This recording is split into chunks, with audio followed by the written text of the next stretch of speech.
Bismillahirrahmanirrahim. Assalamualaikum warahmatullahi taala wabarakatuh.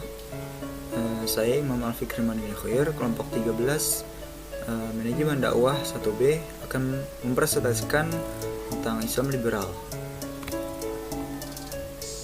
Kita akan masuk kepada pengertian terlebih dahulu.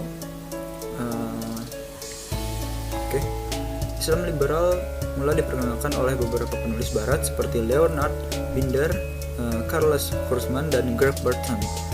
Leonard Binder mengemukakan bahwa hal yang paling prinsipil dari Islam liberal adalah adanya keterbukaan tafsir atas kitab suci, yakni Al-Quran, yang tidak boleh disalahpahami sebagai sesuatu yang sudah final apa adanya, tetapi membutuhkan penafsiran-penafsiran yang terus-menerus sehingga Islam tidak berhenti merespon masalah sosial. Kebalikan dari liberalisme adalah Islam konservatif atau tradisionalis, yaitu mereka yang berpandangan bahwa kitab suci Islam tidak memerlukan tafsir-tafsir yang macam-macam karena Islam sudah sempurna dengan sendirinya.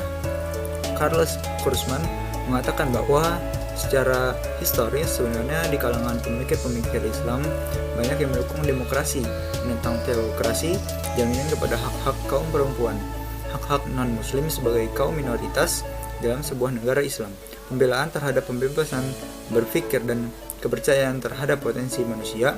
Mereka inilah menurut Kurzman yang disebut Islam liberal.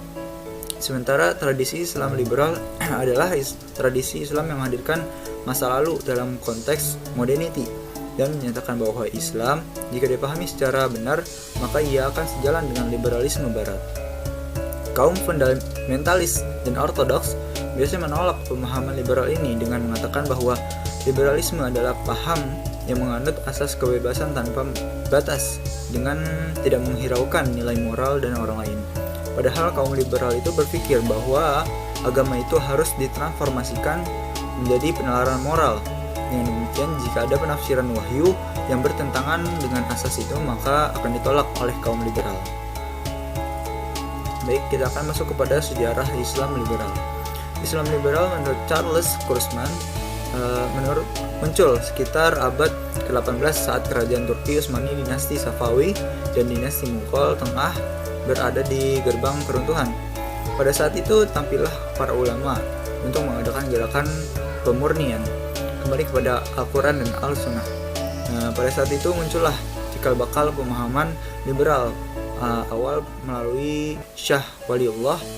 Menurutnya Islam harus mengikuti adat lokal suatu tempat sesuai dengan kebutuhan penduduknya. Hal ini juga terjadi di kalangan Syiah. Aku Muhammad Bihani mulai berani mendobrak pintu ijtihad dan membuka lebar-lebar. Di Indonesia muncul Nur Khalis Majidid yang mempelopori gerakan firqah liberal bersama dengan Johan Effendi, Ahmad Wahid, dan Abdurrahman Wahid. Telah memulai gagasan pembaharuan sejak tahun 1970-an. Pada saat itu ia telah menyeruakan pluralisme agama dan menyatakan rasa toleransi agama hanya akan tumbuh di atas dasar paham kenisbian. Bentuk-bentuk formal agama ini dan pengakuan bersama akan kemutlakan suatu nilai yang universal yang mengarah kepada setiap manusia yang kiranya merupakan inti setiap agama. Oke, lanjut kepada prinsip Islam liberal. Prinsip yang dianut oleh jaringan Islam liberal itu yaitu Islam yang menekankan kebebasan pribadi dan pembebasan dari struktur sosial politik yang menindas. Liberal di sini bermakna dua, yaitu kebebasan dan pembebasan. Jaringan Islam liberal percaya bahwa Islam selalu dilekati kata sifat, sebab pada kenyataannya Islam ditafsirkan secara berbeda-beda sesuai dengan kebutuhan penafsirannya. Jaringan Islam liberal memilih satu jenis tafsir, dan dengan demikian satu kata sifat terhadap Islam, yaitu liberal. Baik, kita akan masuk kepada tujuan pemikirannya. Yang pertama adalah pembaharuan pemahaman keislaman. Untuk itu mereka menyadari bahwa diperlukan sebuah formulasi fikih baru yang mampu menjawab problem manusia pada saat ini. Dengan kehadiran fikih seperti ini, menurut mereka sangat penting untuk membuktikan relevansi Islam dalam dunia yang lebih plural dan global. Bagaimanapun, pemikir Islam sejatinya mampu memberikan alternatif bagi umat dan mensosialisasikan informasi yang bertentangan dengan Islam. Kemudian yang kedua, mensosialisasikan informasi yang benar tentang Islam. Umat Islam secara keseluruhan mendapat stigma karena cita rasa Islam radikal ini. Dengan kata lain, umat Islam dirundung citra buruk di mata dunia dengan stigmasi radikalisme, bahkan terorisme. Islam diidentikan dengan seluruh tindakan yang bernuansa kekerasan. Karena itulah pemikir Islam liberal berusaha menghadirkan wajah Islam yang progresif. Dalam arti Islam ini penuh dengan kedamaian, toleran, moderat, liberal, dan keberadaban.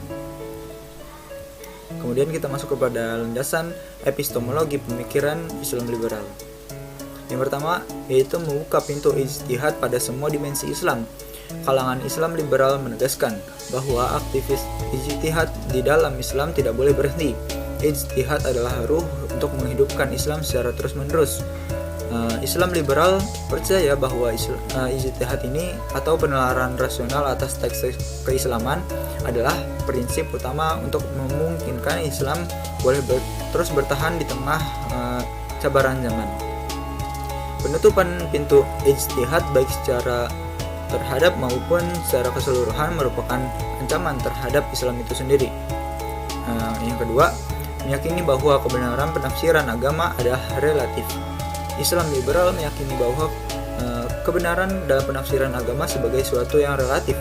Sebab sebuah penafsiran adalah upaya manusia tentunya terpengaruhi oleh konteks, baik pengaruh oleh tempat maupun zaman di mana penafsiran itu dilakukan. Dengan kata lain, sebuah penafsiran teks keagamaan bukanlah hadir dalam sebuah kehampaan zaman dan ruang, melainkan dipengaruhi oleh zaman dan tempat. Oleh karena itu, kebenaran penafsiran itu bersifat relatif. Kemudian kita masuk ke nomor 3, yaitu memihak kepada kaum minoritas dan tertindas. Minoritas yang dimaksud di sini adalah minoritas agama, puak, ras, gender, budaya, politik, dan ekonomi. Baru Islam liberal mengklaim bahwa agama Islam adalah pembebas manusia dari ketertindasan dan penghambaan terhadap banyak Tuhan selain Allah. Oleh karena itu, mereka menyatakan bahwa semangat liberalisme itu dengan sendirinya datang ke dalam wujud Islam. Yang keempat, yaitu mengutamakan semangat religio etik daripada makna literal teks. Ijtihad yang dikembangkan oleh Islam liberal adalah menafsirkan Islam berdasarkan semangat religio etik Quran dan Sunnah Nabi, bukan menafsirkan Islam semata-mata berdasarkan makna literal sebuah teks. Penafsiran literal hanya akan melumpuhkan Islam. Sebaliknya, dengan penafsiran yang didasarkan semangat religio etik, Islam akan hidup dan berkembang secara kreatif menjadi bahagian dari perkembangan kemanusiaan universal. Yang kelima, menolak formalisasi syariat Islam dan pembentukan negara Islam. Islam liberal menolak formalisasi syariat Islam dan pembentukan sebuah negara Islam. Bagi penganut Islam liberal, memberlakukan syariat Islam adalah sebuah negara, bukanlah hal yang perlu diperjuangkan. Yang penting adalah bagaimana secara substansi ajaran Islam itu boleh dilaksanakan oleh setiap individu. Karena itu, penerapan syariat Islam bukanlah keharusan, bahkan membolehkan pembentukan demokrasi liberal.